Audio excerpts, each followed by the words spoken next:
안녕하세요. 이공기 아재입니다.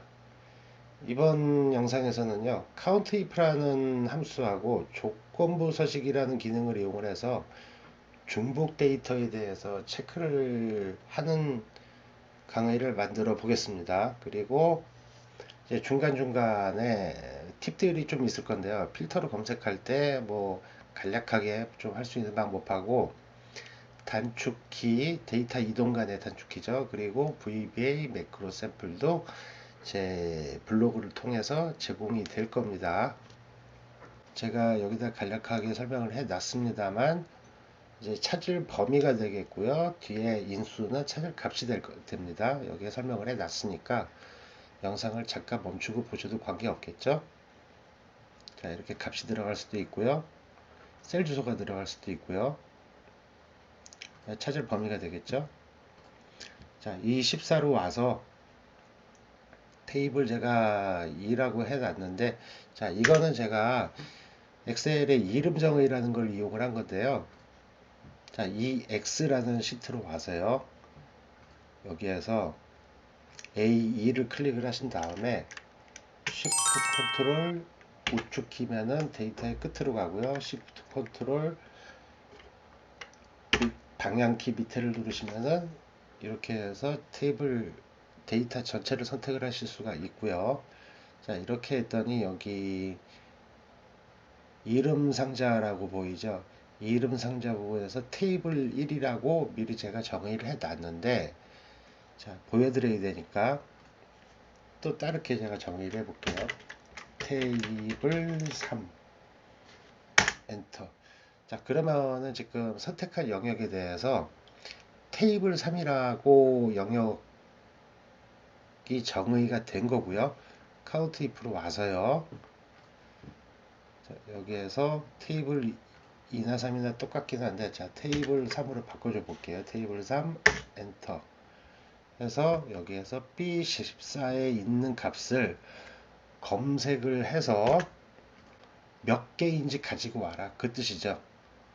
자, 구자춘이라는 사람을 검색을 했는데 여기로 와서 구자춘이라는 사람이 여기 있어요. 제 조건부 서식을 걸어놔서 지금 빨간 거지만 텍스트 필터, 자, 여기로 안 가고요. 부별표 확인. 자, 간단한 팁 하나였습니다. 아스트리스크를 쓰는 건데, 자, 이렇게 구자춘이라는 사람이 중복이 나오는 걸 볼 수가 있어요.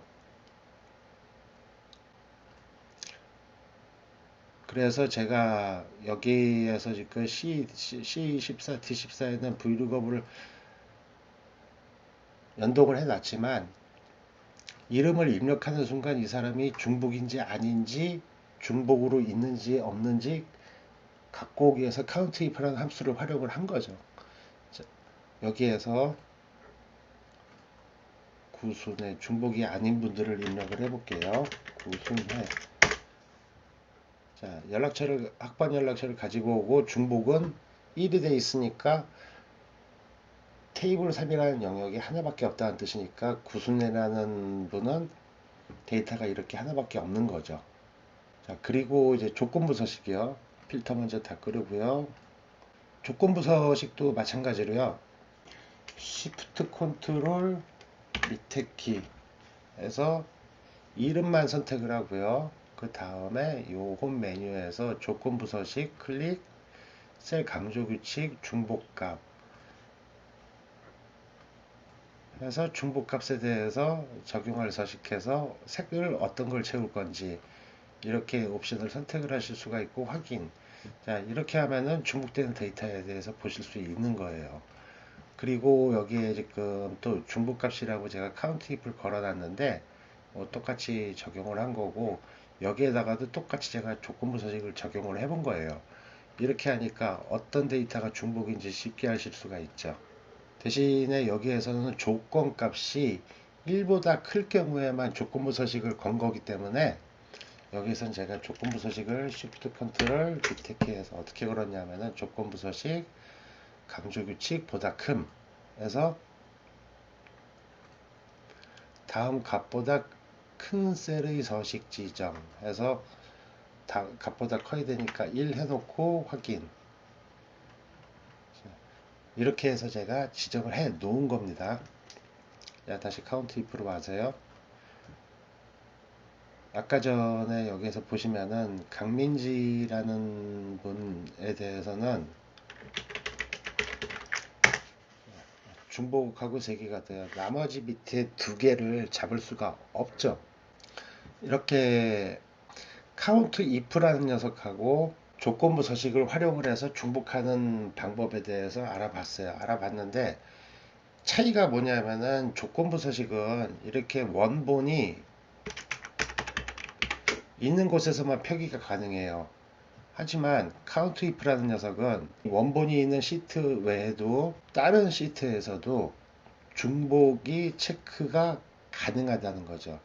그러니까 어느 시트가 됐든 카운트 if는 쓸 수가 있는 거고 조건부 서식은 원본 데이터에서만 쓸 수 있는 거니까 어떻게 보면은 카운트 if가 만약에 뭐 요즘 말로 에블바디 왕집적이라 그러면은 조건부 서식은 좀 순접하라고 할 수 있겠죠.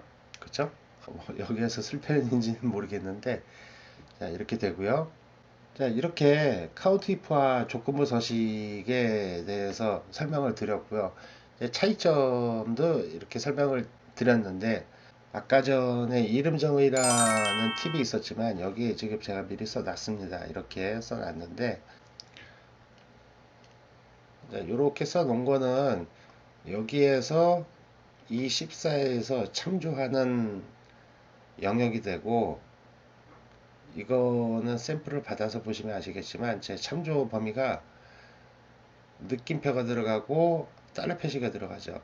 자 엑셀에서 일반적으로 쓰는 시트 절대 참조가 돼요. 이거는 자, 값은 똑같이 물고 오거든요. 자 여러분 같으면은 절대 참조 방식을 쓰시겠어요? 아니면은 이름 정의 방법을 쓰시겠어요? 자 이것도 하나의 팁이고요.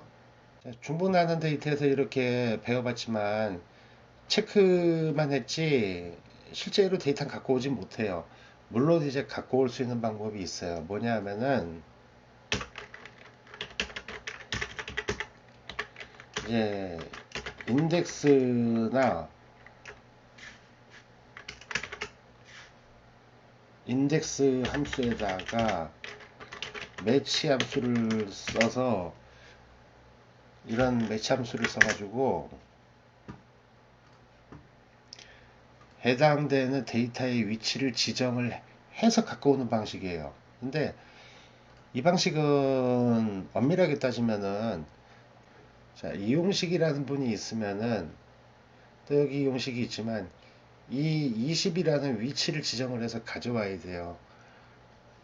그러니까 인덱스나 매치 함수 써가지고 갖고 온다라고는 하지만 만약에 데이터가 여기 지금 중복 3이라고 되어 있는 강민지 씨 같은 경우에는 끌고 오려면 위치를 2개를 지정을 하고 배열함수에 배열함수예요. 좋은 방법은 아니에요. 특히 마이크로소프트사에서도 권고사항이 뭐냐면은 배열함수에다가 배열함수 이렇게 들어갈 수가 있는데 3단계 이상은 쓰지 말라는 권고사항이 있어요.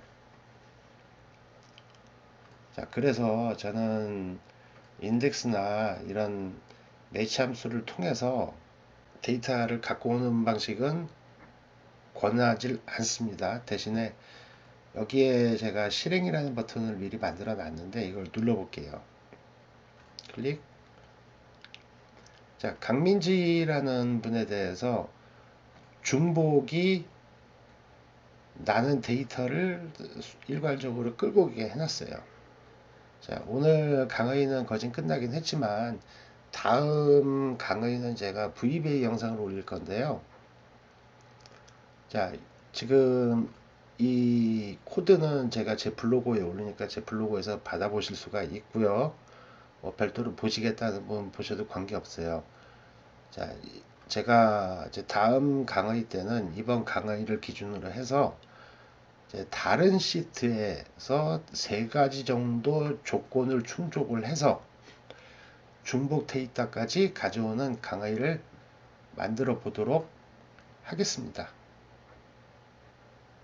자, 좋아요와 구독까지 눌러주시면 감사하죠. 자, 다음에 VBA 영상으로 찾아뵙도록 하겠습니다. 안녕히 계세요.